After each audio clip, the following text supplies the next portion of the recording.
में बाहर पुराना एक नीम का पेड़ था। गांव वाले शाम के बाद उस नीम के पेड़ के पास नहीं जाते थे।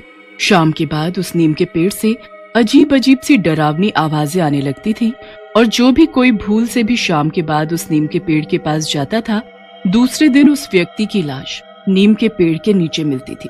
इसीलिए गांव वालों ने बहुत वक्त से शाम के बाद उस नीम के पेड़ के पास जाना बंद कर दिया था।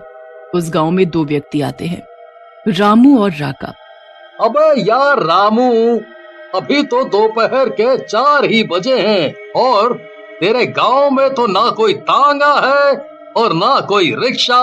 क्या हमें पैदल ही चलना पड़ेगा? अच्छा भला मैं अपनी कार लेकर आ रहा था, लेकिन तूने मेरी एक बात नहीं मानी। तुझे इस खटारा बस में सफर करने की आदत है ना? ओहो, इतनी गर्मी है यहाँ। तेरे घर पर एसी तो है ना? हैं, चुप कर, बड़ा आया कार की बातें करने वाला। झूठ क्यों बोलता है? तूने ही तो मुझसे कहा था कि गाड़ी खराब हो गई है, गैराज में पड़ी हुई है।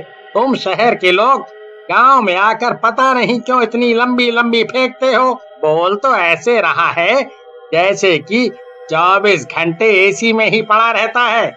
अबे ओए रामू, तू चल रहा है कि भाग रहा है? क्या हमारे पीछे पुलिस पड़ी है? तू सिर्फ इतना जान ले कि हमारे पीछे पुलिस ही लगी हुई है।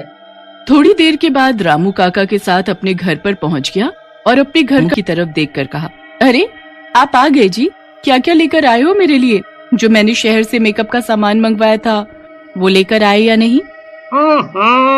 चुप कर बेवकूफ औरत, आते देर नहीं हुई, गिनाने लगी अपने सामानों की सूची। अरे अभी अभी तो आए हैं, देख तो ले कि हमारे साथ कौन आया है। रामू की बात सुनकर चंपा सामने देखने लगी। राका वहाँ खड़ा हुआ उसे देखकर छिछोरी भरी नजरों से मुस्कुरा रहा था। राका भाई, ये तुम्हारी भाभी हैं और गांव में भाभी माँ समान होती है। कम से कम इन्हें तो अपने छिछोरी भरी नजरों से देखना छोड़ दो। तुम शहर वालों को हर जगह मुंह मारने की बहुत गंदी आदत पड़ी हुई है। अरे नहीं रामू भाई, हम तो बस भाभी को देख रहे थे कि भाभी कितनी सुंदर हैं। अरे अब तुम लोग बाहर खड़े मत हो, जल्दी से अंदर आ जाओ, शाम होने वाली है। रामू भाई, तुमने ये नहीं बताया कि तुम दौड़ क्यों लगा रहे थे? राका भाई, जहाँ से हम लोग आ रहे थे वहाँ पर गांव का बहुत पुराना नीम का पेड़ है। वहाँ पर चुड़ैल का साया है। शाम के बाद वहाँ पर कोई नहीं जाता और गलती से अगर कोई जाता है ना तो सुबह उसकी लाश ही मिलती है। ये सब पुराने जमाने की बातें हैं रामू भाई। तुम गांव वाले अभी भी इन सब दकियानूसी बातों पर यकीन करते हो? मैं चुड़ैल उड़ैल को नहीं मानता। उसके बाद तीनों लोग खाना खाकर सो जाते हैं। सुबह उठकर राका अपने दोस्त रामू से कहता है, मैं जरा बाहर हवा खाकर आता हूँ, वैसे भी गर्मी बहुत है। राका भाई, किसी गांव वाली को छेड़ मत देना, ये गांव है, बहुत पिटाई होती है। रामू की बात सुनकर राका मुस्कुराता हुआ बाहर निकल जाता है। उसकी नजर गांव की एक सुंदर युवती पर पड़ती है जिसका नाम मोहिनी था। राका मोहिनी को देखकर गाना गाने लगता है। राका का गाना सुनकर वो युवती इठलाती हुई राका के पास आकर कहती है, लगता है गांव में तुम नए हो। तुम जानते हो मैं मुखिया की बेटी हूँ। अगर पिताजी को पता लग गया तो वो तुम्हें मार मार कर बत्ती सी तोड़ देंगे। हमारा तुम पर दिल आ गया है रानी, गर्मी बहुत है। तुम्हारे गांव में मेहमान को पानी पिलाने का रिवाज नहीं है क्या? राका की बात सुनकर मोहिनी को पता नहीं क्या सूझा। मोहिनी बोली, अगर इतनी ही ज्यादा गर्मी लगी है राजा, फिर शाम के वक्त नीम के पेड़ के पास आ जाना, मैं तुम्हें वहीं मिलूंगी और तुम्हारी खातिरदारी भी कर दूंगी। राका किसी को बताए बगैर शाम के बाद उस नीम के पेड़ के पास पहुंच जाता है, मगर वहाँ रोहिणी मौजूद नहीं थी। राका मोहिनी को आवाज लगाता है।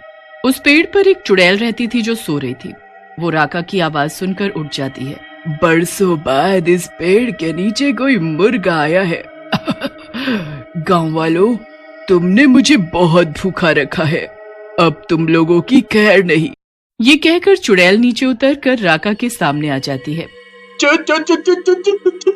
चुड़ैल, मुझे माफ कर दो चुड़ैल।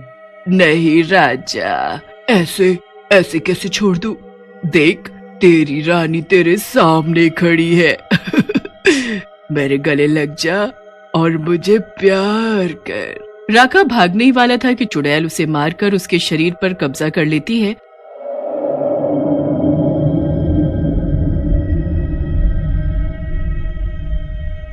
और गांव की सीमा के अंदर प्रवेश कर जाती है।